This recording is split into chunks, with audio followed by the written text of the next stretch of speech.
This is episode number 152 of the Spycraft 101 podcast. Today I'm speaking with retired FBI Special Agent Raymond J. Batvinis.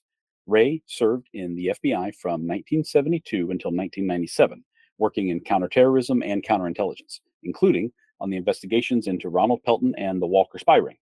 Shortly after 9/11, he returned to teach the basic counterintelligence course at the FBI Academy at Quantico.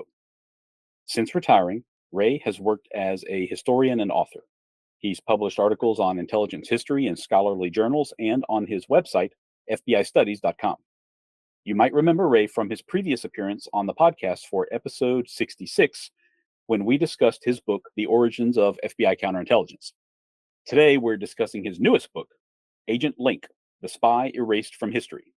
It's the story of William Weisband, an almost completely forgotten Soviet spy who was nonetheless one of their most valuable assets in the United States before, during, and after World War II.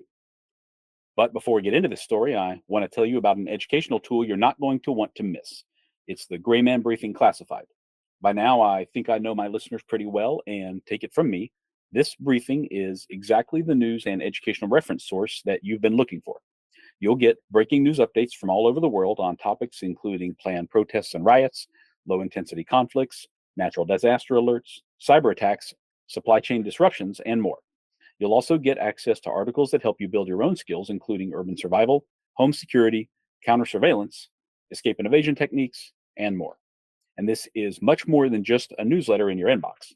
Joining the Gray Man Briefing Classified also includes invitation-only channels on the Telegram and Signal apps for convenient real-time updates.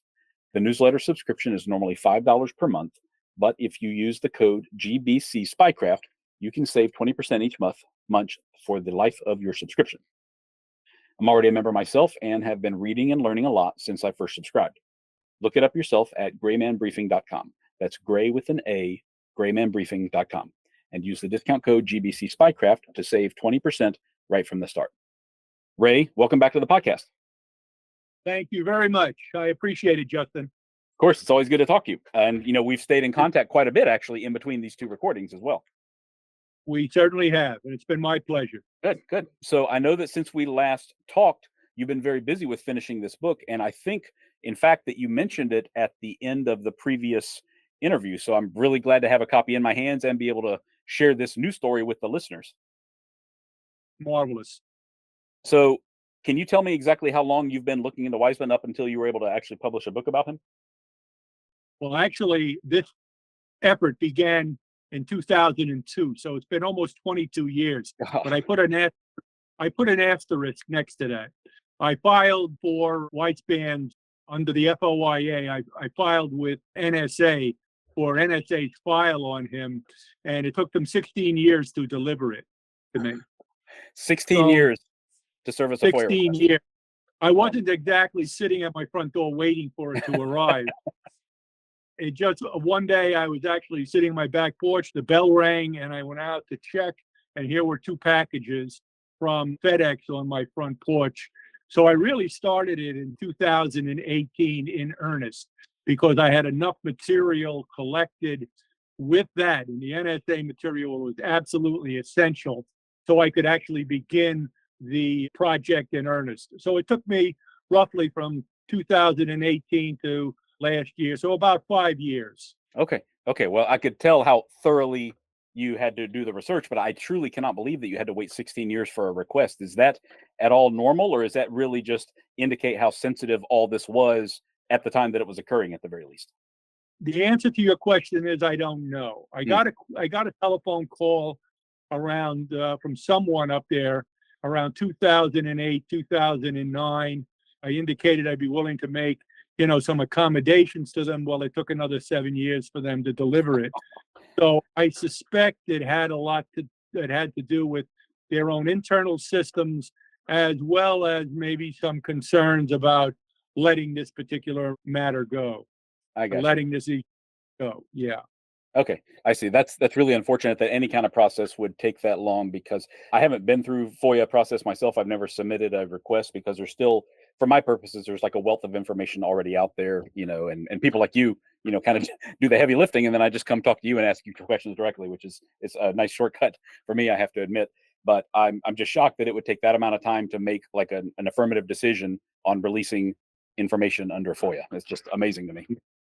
It is. It's amazing to me too. Boy, well, here the book is anyway. I mean, I have the copy on hand and I've read it and everything. So your work and your patience finally paid off. So I'm very glad about that. Thank you very much. I appreciate it. Now, I recall that when we last talked, you mentioned his name to me and it kind of rang a bell. I thought to myself, okay, that sounds familiar. I couldn't have told you one thing about him at the time, though. And of course, now that I've read your book, I know a great deal more. But is there a reason that he was so little known up until you actually did the research and wrote this book? I mean, you call him the spy erased for history for a pretty good reason, I imagine. Yeah, he disappeared off the screen because no one in 1950 and years following that, no one wanted this case ever to see the light of day. It was due to really two separate things. Number one, embarrassment and mortification to the seniors at ASA, Army Security Agency, which was the predecessor of NSA, and the fact that they never wanted this to be revealed publicly because the intelligence environment or intelligence community environment in 1950 is vastly different than it is 70, 80 years later. Okay. And I can Yeah. explain that. Yeah, if you please wish. do. Yeah. Feel free. Well, what happened was, the Army Security Agency and the Navy, they began breaking codes during the Second World War. Actually, the Army began earlier with the effort led by William Friedman to break the Japanese code, which we all know is the Purple Code, and it became magic. And during the war, we can get into this more, Army Security Agency had a massive effort to break the Japanese military codes. They had already broken the diplomatic code, and they were working feverishly during the war, 7 days a week, 24 hours a day at Arlington Hall to break in not just to the Japanese diplomatic code, which they'd already done, but to the Japanese naval and army codes. It was a massive effort. It was on an industrial scale. The interesting aspect was no one knew about it. It was not like today when you have a Senate Select Committee and a House Permanent Select Committee on Intelligence Oversight. Congress had no idea that this was going on. The American public had no idea this was going on. And as of 1950, when this case finally broke, the American public had no idea this was going on, nor did Congress, the executive branch, and what passed for the intelligence community. They wanted it kept that way because they had no legal authority to do it except the authority of the president.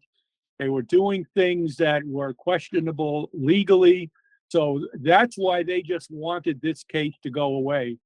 And the other factor was there were a lot of senior leaders at ASA, Army Security Agency, who could potentially face very, very serious embarrassment over there.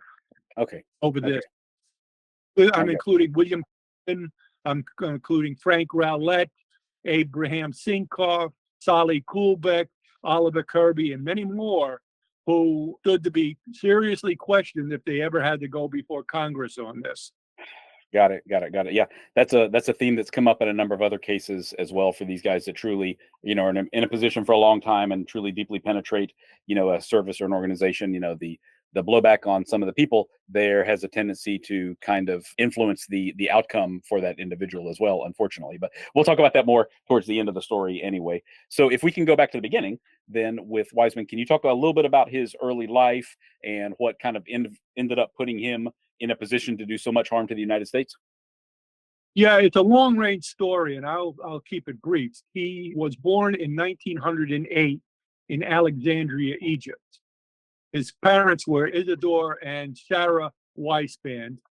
And they were born and raised in the area around Romania and Odessa. When they married, they settled in Odessa, and they had two children. One, the oldest was Shalom, later changed to Harold, and then Mark.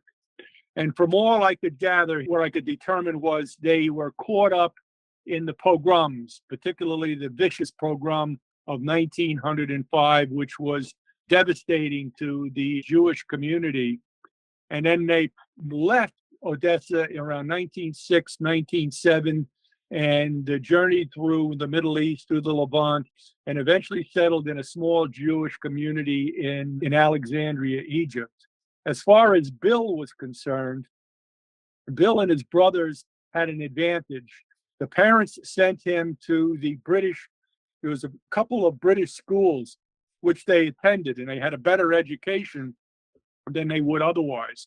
So he learned to speak English at a very, very young age. Okay. But while he was there, that he learned to speak not only English, but he spoke French, and he learned Arabic on the street when he was playing with his playmates. So he had a strong command of the English language before he got to the United States. His two older brothers, Harold and Mark, arrived in the United States in the early 20s, and they came in illegally. They tried one time and were sent back. They came in again and were successful in just sort of disappearing in the mall of New York City. Mm-hmm. He arrived in February of 1925 with his parents. That's another very interesting story. The two brothers, because they were illegal, couldn't sponsor him. So they had to use a relative who posed as a brother and illegally provided illegal documents for them to come in. Once he got in to the United States, he was about 16. He was going to be 17 in August. He hit the ground running because he had an advantage over other Jewish refugees coming in. He spoke fluent English. So he hit the ground running, and the next day, in fact, the day after he arrived, he had a job at a New York Midtown hotel as a typist. And so he went into the hotel business, and he remained in the hotel business for the next 11 years. But it was while he was living in New York, he went from one hotel to another hotel to work, and then another hotel, and he eventually, in 1930, he became a charter member of the opening of the Waldorf-Astoria. He worked in the business side of it. But then gradually over the next 6 years, as the Depression got worse, he was demoted and demoted and demoted from a white-collar job in the finance section to a rack clerk, meaning that people arrive in the hotel and they give their suitcases and belongings to a bellhop, and he puts it on the rack and takes it up to his room. Okay. So that was his early years. That's how he operated. He didn't marry. He was a man about town. He was a gambler. He was a playboy, and he kind of moved from one spot to another. He was just a young guy on the make. I gotcha. So these demotions that you mentioned, was that just, like you said, was it just because of the recession and the depression going on, like having to tighten the belt, or was he like a problematic employee that was kind of being demoted for cause, so to speak? It's the former, I believe, although there's I believe it had to do with the fact that, number one, no one was going to hotels. The revenues were going down and down and down. He was lucky to have a job. And he had even as a rack clerk, it was a fairly decent job, but it was not what he originally had. So that was the reason that his position was increasingly being lowered. Yeah. I see. Okay. Was all of this then a factor in him being recruited by the Soviets, or was it ideological or a combination? No, I don't believe that. I believe he did it because he was venal. He wanted money. Okay. Throughout his entire life is just a lust for money, because he was a hustler, he was a womanizer, and even worse, he was a gambler. So he was recruited. There's a belief that, the Soviet agents in New York were recruited based on ideology. I found nothing to indicate that he was ideologically driven. Okay. He was being paid for what he did. Gotcha. Gotcha. So how did that happen anyway? Did somebody spot him at the hotel, or did he approach them looking for an opportunity, or what? I think it was serendipitous. I think somebody approached him, somebody found him, bumped into him, and then he was willing to operate money. And we don't have the record of that, unfortunately. Okay. But he Gotcha. started working as a courier, probably around 1933. Okay. So Okay. that's what he did. He worked as a courier. I see. And would that mean he was just moving documents or packages around New York City, or would he have to hop on a train for 2 days or something like that, to your understanding? Actually, both. Ah. He would operate in New York. He would meet people in restaurants. He'd meet people on street corners. He would make exchanges, documents for instructions. He'd give them further instructions.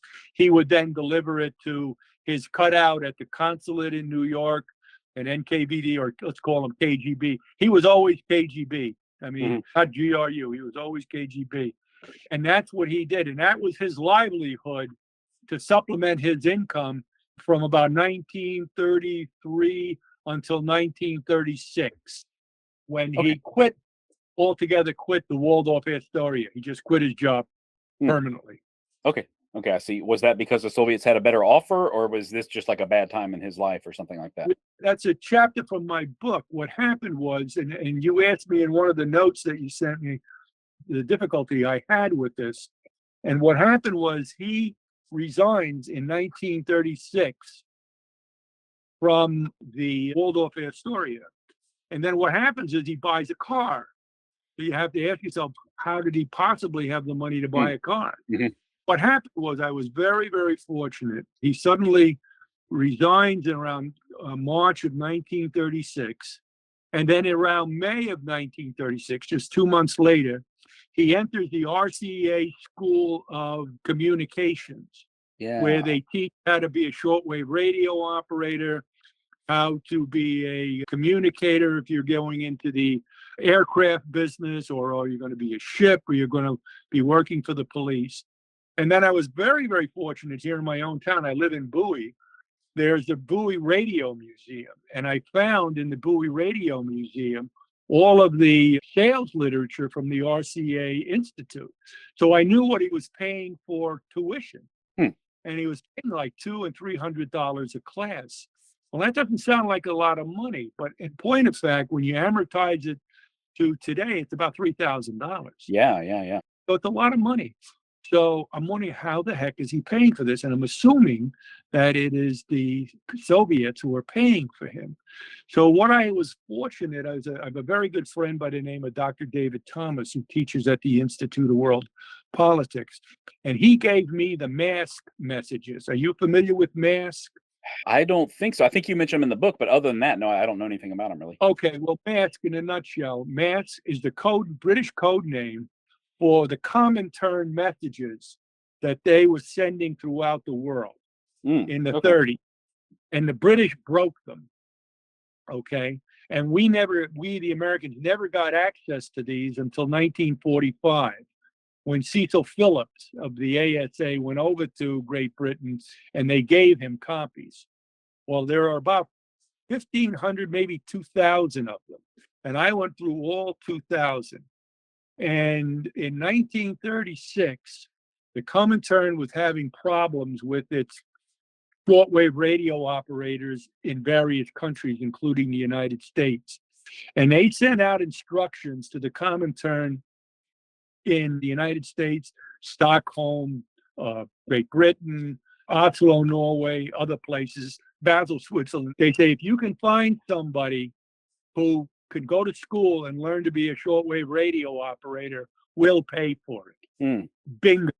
That was it. So he was going to the RCA school to be a shortwave radio operator and being paid for it, while at the same time serving as a courier. So this is what he was doing from around 1936 up until 1941 in New York. Okay. So that sounds to me like a major step up from just a courier position, because if he's transmitting, then he's pretty clearly going to know what he's transmitting. It's not like a sealed package he has to hand off or something like that. Is that a correct assumption of mine? That's a very fair assumption. Okay. Yes. increasing positions of trust here, basically. Yeah, exactly. Okay. So that went on through 1941. He was sending these messages, and still no one We is don't, onto him in any way well, at that point, I guess. a lot of this, there are gaps. And he attended the school, and then he began to attend the school off and on. And unfortunately, we don't know if he was in fact sending messages. But he Okay. never worked. He never worked again. I Let's see. put it that way. Gotcha. From 1936 for the next 6 years, he was never really gainfully employed. Okay. And yet he had a lifestyle that he had to maintain. So it's a pretty a fair assumption, as you said again, that Later, the FBI interviewed friends of his, people he knew, girlfriends he went out with. He always had a lot of money. He always had a nice car, always had very flashy clothes, and never had any explanation as to where his money's coming from. Gotcha. Okay. Yeah, it's adding up to us now, but it's 80 years too late, obviously. So he was able to do a lot in the meantime. So this was, you mentioned 1941, so that of course is leading up to the beginning of the war. So what happened once we actually declared war on Germany, Japan, everything? Was he volunteered to go in service or drafted, or? Right. Before then, around May of 1941, he was sent to California. That's a very long story. We don't have time for it, but he was sent to California to handle a Soviet agent working in the aircraft industry. And his name was Jones Orrin York. Fortunately, I got the York file, the entire FBI York file, and I was considerably aided by the Vasiliev notebooks as well. They were very valuable for me. So he went out there to handle York, and I won't go into it because it's a spoiler alert and everything. York's name is important because he handled him until around September of 1942, when Weisband was drafted into the Army. And that's when he goes into military service. And then someone over for Weisband handling York. But he's being paid very, very good money to handle York. And the money is coming to him through the consulate in San Francisco and the subconsulate in Los Angeles. That's how they had the diplomatic representation here set up. Okay, I see. And I'm glad that you briefly mentioned York anyway. I was not familiar with him in any way until I read your book, and he is quite a character himself. So hopefully the listeners will pick up the book and read about him more themselves. But tremendous amount of detail there, and I was really glad to find out something completely new to me there. But he was a character of the first order. Yeah, he really was. So he's drafted, and as we're already discussing, he winds up in just about the most sensitive position possible. But how does that happen for a draftee? Like, was he just initially brought in as an infantryman or mechanic or something like that? Well, it's interesting, Justin, because I've already given hints about it. Every person going into the Army or the service is given an aptitude test. He apparently, although I never got access to the aptitude test, he apparently scored off the charts. He was a very bright guy. He was sent to an Air Force base, an Army Air Force base in California for a short period of time. And he, in December of 1942, just 3 months after he was drafted, he found himself at Fort Monmouth, New Jersey, which was the Harvard University of the Signal Corps. Well, number one, he spoke English, he spoke French, he spoke Russian, he spoke Yiddish, he spoke Arabic. So he was already way ahead of the game when it came to languages. Multiple languages would be very valuable for the military. Number two, he went to the RCA School of Communication. So he already knew how to do shortwave. He already knew how to tap things out. So he was a shoe to go to Fort Monmouth. So he was a 90-day wonder. He went there for 3 months, and he learned to be an officer. At the same time, he became a Signal Corps officer.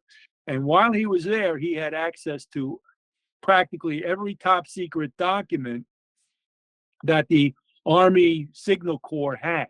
All of the monographs that were prepared by William Friedman in the 1930s on teaching people to be Signal Corps operators he read all of those documents, and I had access to those, fortunately, through National Cryptologic Museum.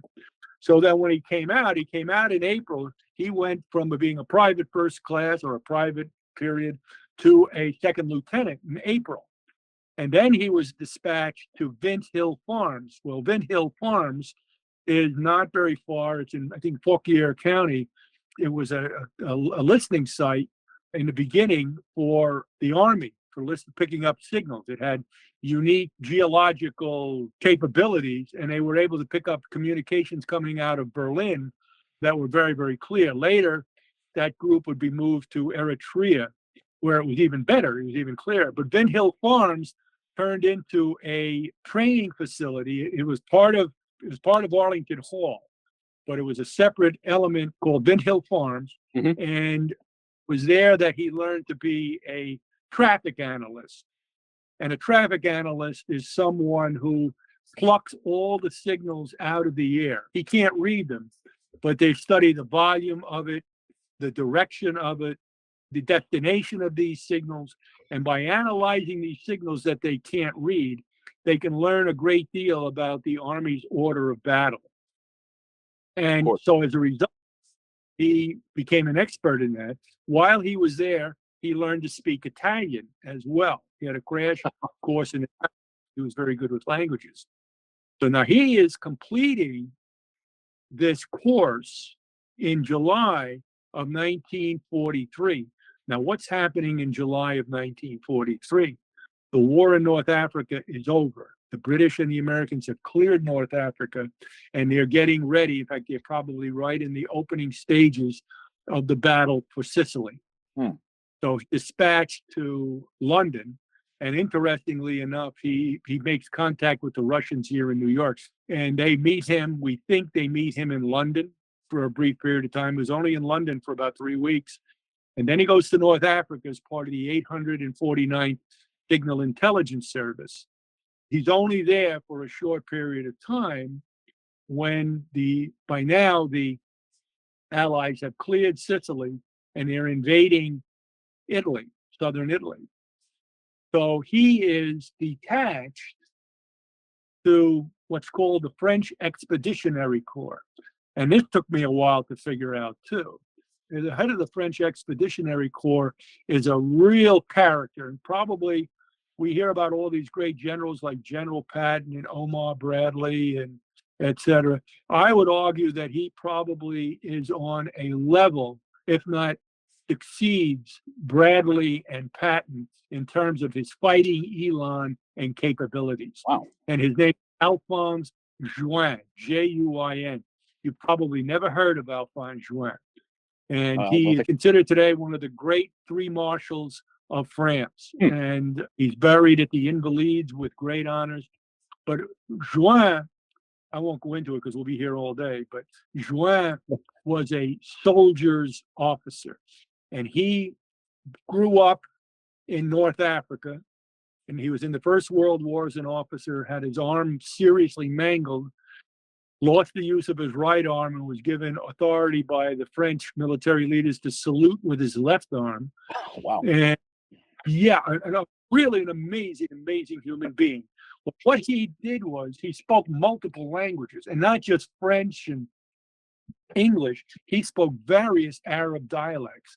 So what he did was he cobbled together, because he knew these types, he cobbled together Moroccans, Algerians, Libyans, Tunisians, and these were all Fourth World troops. And I'm getting to my point here. You have to understand that. These are people who had no education. They weren't even Third World troops. They were Fourth World troops. To give you an example, he loved the Moroccan Goums. They're called Goumiers, Goummiere. Goumier, I think I've got that right. These guys lived in mountains, and they were they really preferred to fight with knives. So they were part of this French Expeditionary Corps under Juin, and they fought in the mountains of Italy. The Germans were terrified of these guys. And I don't want to go on too much, but one little story. I learned about them. What they would do, the Germans were just absolutely terrified of them because they fought with knives and not guns. And what they would do at night, they would have a guard, for example, guarding the encampment. And it's pitch black, and the gloom would just crawl up. They're in just basically garb, He would crawl up, and apparently the Germans tied the knots of their shoes a certain way. So he would crawl up, and he would feel the knot, and he knew it was a German because they couldn't see it. It was so dark. And he would cut his throat. Oh my God. And then the next day, his comrades would go out, and here he is with his throat slit. Or they would do it the other way. They would leave the guy on guard duty, and then he'd come back the next morning, and everybody else's throats was slit. Oh man. Wow. Yeah. Horrifying stuff. What they used to do, Rick Atkinson in his book, Place of Battle, talks about this. What they would do is they would steal the wristwatches off of the dead Germans, and they would go up to American GIs with about 12 wristwatches on their arm and try to sell them to the GIs. Wow. And the other thing they did was they amputated their fingers. They amputated the fingers of the German soldiers, and then they pickled them. They would bring them to the American GIs and try to sell them, pickled German. So this is, but as the historians point out, they were ferocious fighters. They were absolutely ferocious fighters on a scale we can't imagine. But the problem was, some of them spoke French, they spoke different dialects. So what happened was, Weisband was detached to be the radio security officer because these guys had no idea how to operate a radio. In their communications back with Fifth Army headquarters, they could be giving away secrets, information. Oh, gotcha. So that's what he did during his time in Europe. And he was with the FEC, the French Expeditionary Corps. He was with them from roughly November of 1943 until June of 1944, when Rome was liberated. Rome was liberated on the 5th of June, 4th of June, 1944, a day before the Normandy invasion. So the French Expeditionary Corps was essentially disbanded at that point. Juin was moved to, I think, Corsica to prepare for the invasion of southern France, and it was broken up. But he went back to the 849, and then he was already tagged at that point to go home. He was going to go back and work at Arlington Hall on a new and absolutely top secret project. And that's when he got back. He got back in November of 1944. Yeah. Okay, I see. And so I take it then that none of this at all is at the behest or the maneuvering of the Soviets at that time. It just, one of their lower level guys happens to kind of, I wouldn't say stumble, but he winds up being placed at the absolute best place that they could have ever hoped for. Then is that correct? Correct. Okay. And the other very interesting thing is that he always wanted the Russians to know where he was. And through a fellow by the name of Lou Benson, you don't know Lou. They ought to have a statue at NSA, and people should bless themselves every time they walk past it. Same at CIA. Lou is a kind of a North Star in the Weisband matter and Venona.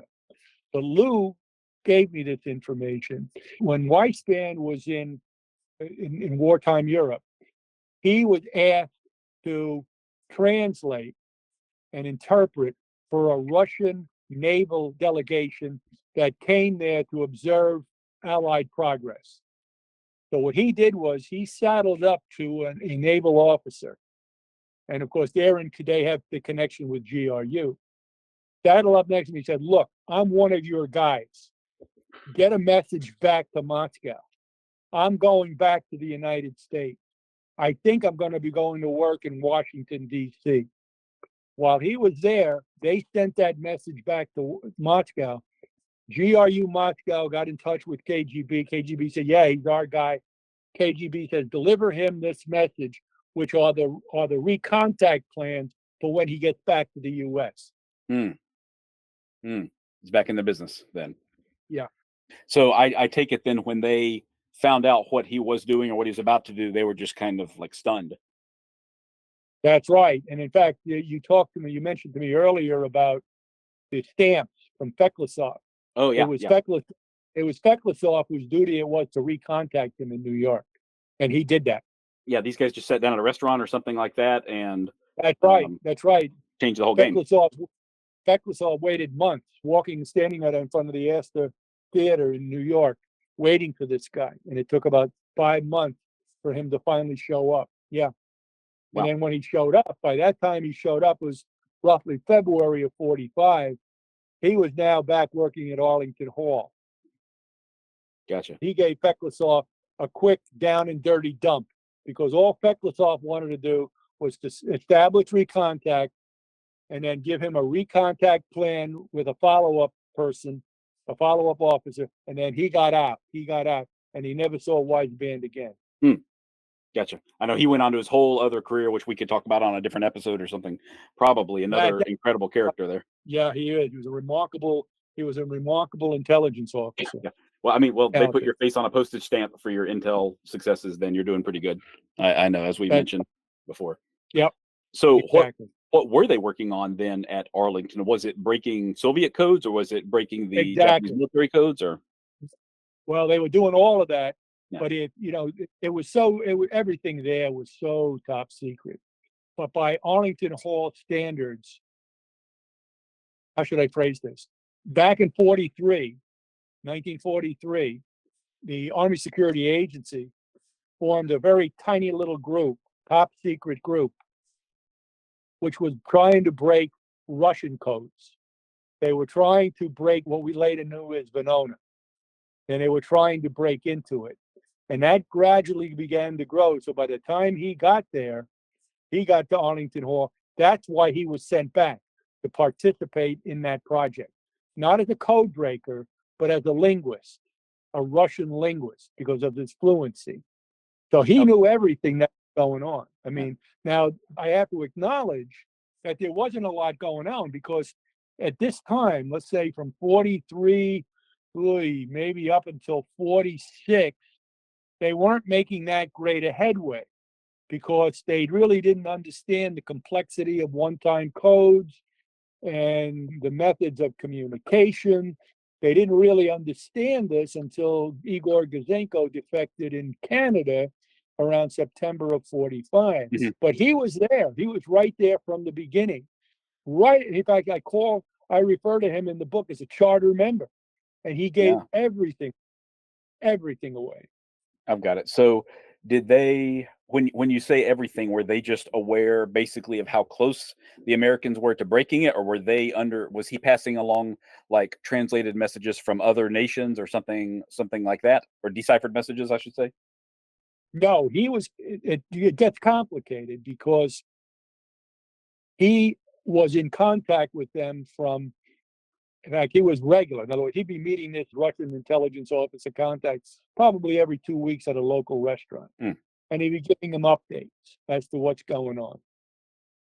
Gotcha. So that ended. Well, I won't say ended, but it got scaled back to like once every 3 months because Gouzenko defected in Ottawa. So the GRU suffered terribly as a result of that. We reaped the windfall of information that Gouzenko gave up. So the KGB said, well, wait a minute, let's just be a little bit more secure, and we'll meet our guy instead of every 2 weeks, we'll meet him every 3 weeks, or maybe every 4 weeks.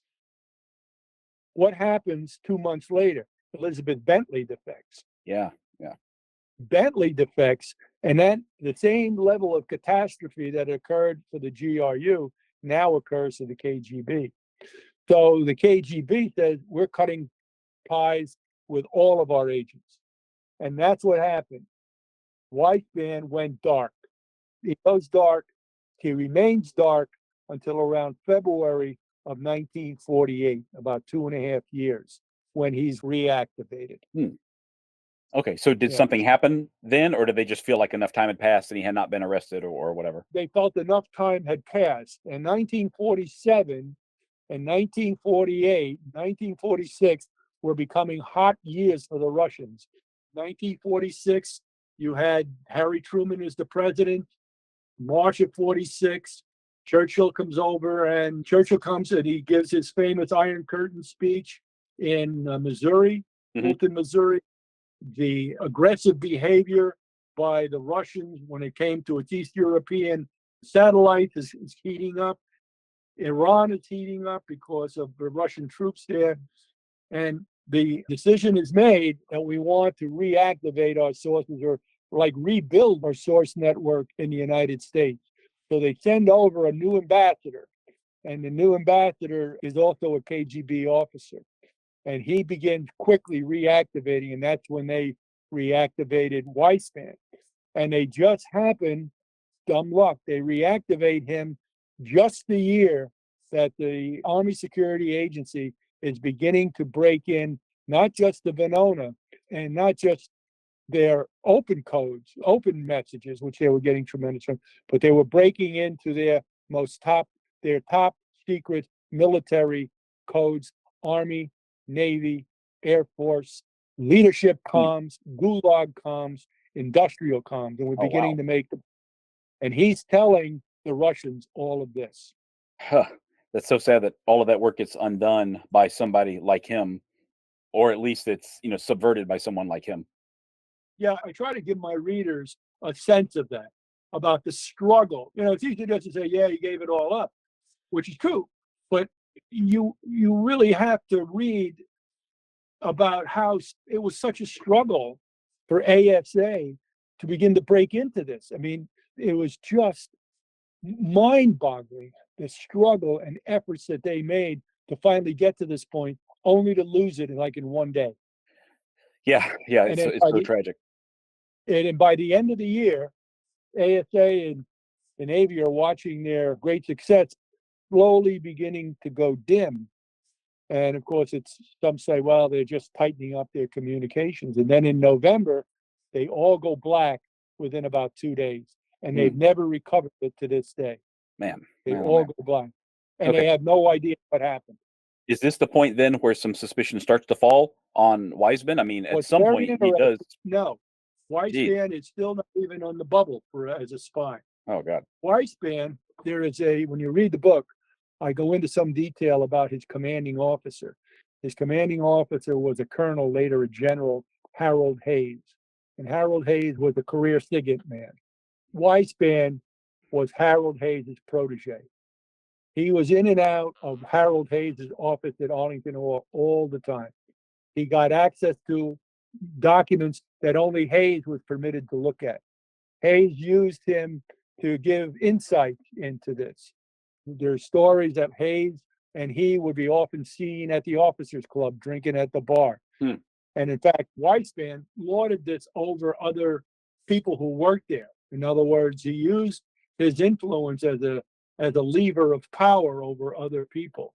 But the irony is, if you look at NSA documents for the period, when everything went black, this went right up to the Joint Chiefs of Staff. Never really been revealed, but it went right up to the JCS.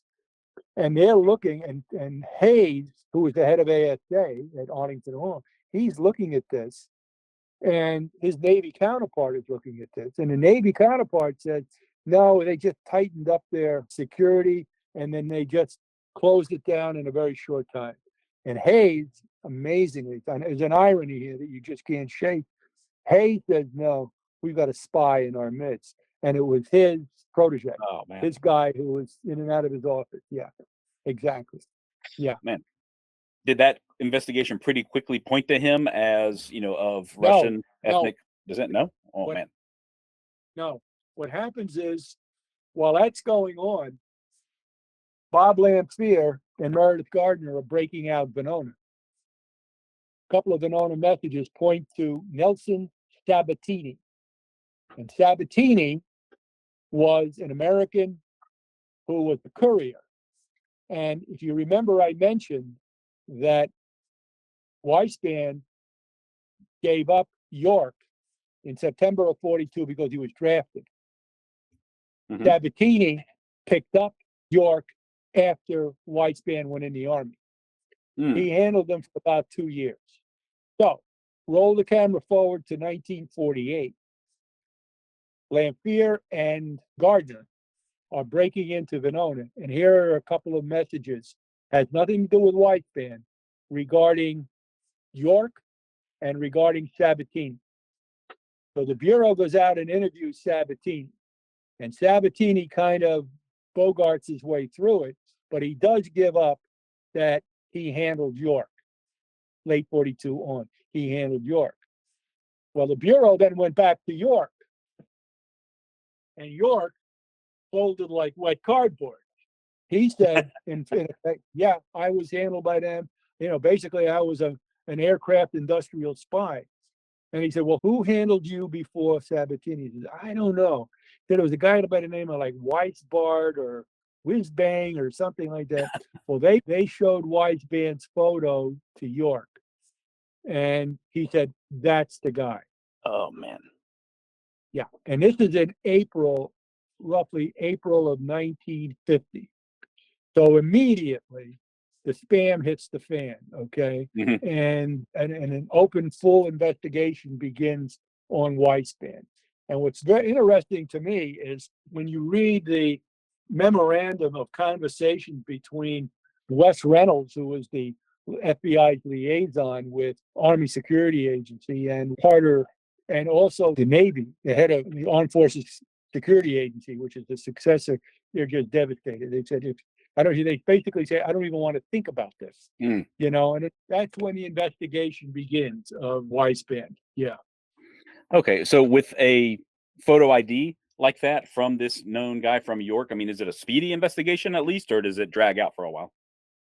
No, it is file is pretty much open April of 1950 to his death, May of 1967. Oh my and God. But the rush is really on. It's a very complicated case. He is interviewed in May, as is his wife, and he doesn't give up anything. He bulls his way through it. I don't know what you're talking about. Whoever fingered me, for this is wrong. I've never done a thing, blah, blah, blah. And the agents did a good job, except that they didn't have what you and I have today. They didn't have the Vasiliev notebooks, which tells the whole story. That was the beauty of the Vasiliev notebooks, was the fact that I could trace the whole case from the FBI file, what they knew, what the KGB was getting. It was fascinating, absolutely fascinating. Mm-hmm. But the reality was, I'll just cut it to the quick, they couldn't make a case against him because they didn't have enough evidence. So what they did get him for was failure to appear at a grand jury. And he was convicted of failure to appear at a grand jury in California, and he was sentenced to 1 year in prison. And he did his 1 year in prison at McNeil Island in Washington, state of Washington. And he got out, and after that, he was a free man. Not the ending that I was hoping to hear. Not the ending that anybody. Man, and then what happened, he had such chutzpah that he actually wanted his job back. He felt that he had been wrongly accused. I mean, I can't believe anybody with this kind of gall. And the great fear was that he would take this to the loyalty board and he might win, because he was only convicted, of this so-called failure to appear. And he wanted his job. They were afraid. They were terrified. Army Security Agency was terrified that he would go to this hearing. And of course, everything about what ASA does would be come out. And it could be possibly public. So what happens, I'll leave it there. Spoiler alert. Let the reader read it. But it's very, very interesting what happens. Yeah. Okay, understandable. Man, what a story. That 1 year in prison. Sometimes crime does pay. I hate to say it, but this stuff, I really hate to see justice suborned like that. And it does happen sometimes, unfortunately, especially on technicalities and that kind of thing. And I also know that from what I've seen from a lot of these cases, and you probably know this better than just about anybody, but an actual conviction for espionage is extremely difficult to get. People wind up being convicted of a lot of other kind of related tangential kind of stuff rather than that, don't they? Yeah, well, the most recent case is this fellow Manuel Roca, the Cuban, the diplomat. I mean, he essentially confessed to the undercover FBI agent to espionage, but they couldn't they didn't have a case. So he's probably the first spy in decades. I got to believe. I'm going to have to go back and do some G2 on this, but he's the first spy in decades to be convicted of Foreign Agents Registration Act Really? and sentenced to prison. Hmm. Yeah, exactly. Okay. Yeah, Yeah, I've heard yeah, of the failure to register as a foreign agent, right? Is yeah. that That's the yeah. yeah. And he took that plea. He's going to do about 16 or 17 years in prison. Oh, man. So Okay. That's better than 1 year, definitely, and I'm so very selfishly, and maybe you feel the same way, I don't know, but I know that it saves the taxpayers a lot of money and time and trouble and all that when these guys plead guilty, but I hate it because that also means that we don't really get the full story to come out in court, if just purely from a historical perspective, we're that's not gonna get those open source court records anytime, unfortunately, for a lot of these cases. and they just disappear. Yep, yep, Yeah, really yeah. unfortunate, so I won't be able to tell the full story at any time for decades to come, probably, but, that's a very selfish concern of mine, but I am glad that he's going to prison for quite some time for what he did. Sure. Exactly. Wow. Mhm. Well, the Weisband story is really incredible, Ray, and I can't imagine that anybody has ever covered it in depth as you have, and you're a fantastic storyteller, so I'm really appreciative of you coming on today to talk about it. One last thing for your audiences so they're not depressed, okay? His his last 17 years on Earth were not good years. Oh, really? Okay, yeah, how did that wind up? Yeah. Just in and out of court, you mean, or health problems, No, or what? no. He was a bitter, angry man who Hmm, felt that he had, and it's an unbelievable. It's a case study that I think every investigator, regardless of whether you're doing espionage or even if you're just doing criminal work, to absorb. I mean, I won't get into it because of time and other factors, but he just was embittered, and his bitterness produced a life for him that was on the margins. hmm, So yeah, so sad for his family. It was awful. gotcha. But I encourage people to stay with it till the end because it's a very, very interesting ending to it as well. But anyway, No question, no question. So now that this book is out, now that this years long project is done, are you moving on to something else? Do you have another project in mind? about another book. I've written two books, three books. This is my third. But the two beforehand, I worked on the origins of the FBI's counterintelligence service before the war. And the second book took it through the war, looking at what we were doing against the Axis powers. Mhm. And I'm giving very serious thought and doing some preliminary work already on what we were doing during the Second World War against the Soviets, our allies. Oh, man, okay.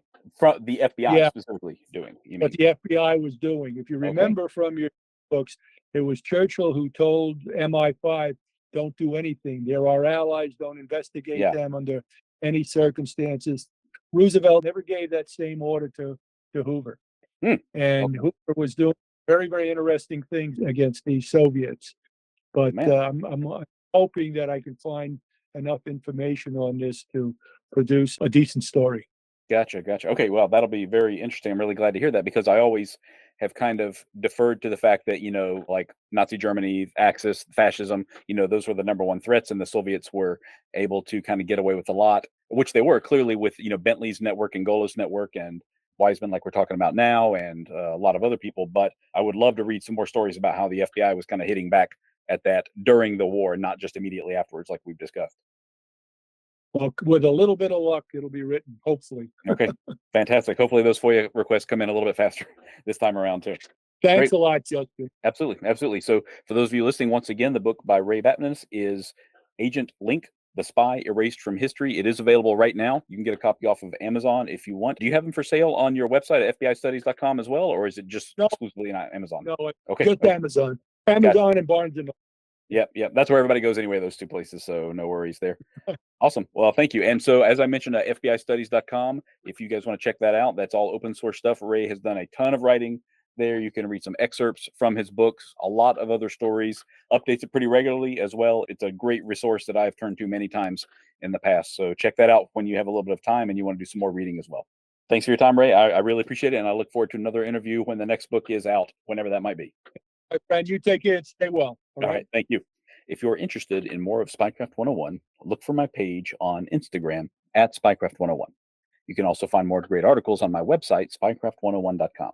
Thank you all for listening, and I hope you'll stick around because there is lots more to come. Disclaimer: this podcast is for entertainment purposes only. The stories and statements expressed herein are experiences and opinions. They may not reflect the views of the host or the production studio. It's okay if you disagree with our content. No piece of media is right for everyone. If you love Spycraft 101, please check us out online, on Instagram, on YouTube, and especially on Patreon. Thank you for listening.